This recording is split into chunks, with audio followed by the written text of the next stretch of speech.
Hey YouTube, today we're going to be looking at a 14 Polaris RMK Assault. We're going to be putting an Underhood goggle bag on this thing to keep your goggles defrosted when you get them all, I don't know, fogged over in the snow, snowy conditions, mountain conditions. Anyways, I thought I'd give you a quick video of how I did this.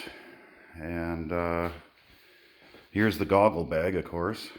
And it's quite simple actually. There's a bolt that pins in at the back here. I put the bolt in from below on the inside of the bag with washers, nuts. And then the push pin on the hood holds this front one in, which is fine. And then the top hook will hook here on the bulkhead. And the bottom one was the tricky one to find. It was underneath here, underneath this arm right here. So right near where it hooks in the base here, which is where you adjust your strap tension. And then of course your little carbon fiber rod that goes inside of the bag here, and then you got two rubber bumpers. And nothing holds this on here, it just sits there. It's kind of neat. It's got tension on it though, so it shouldn't go anywhere.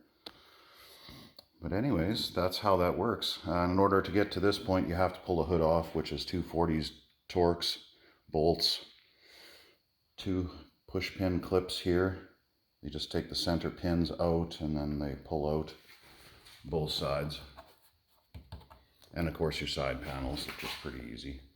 And then also once you get your hood unhooked, there's this connector here that has to be disconnected from the hood, which I set over there. So anyways, that's how the Underhood goggle bag goes on. Just thought I'd put up this video to shorten the install time for some of you guys, because the picture here isn't exactly wonderful. You get an idea, but much nicer to have a video.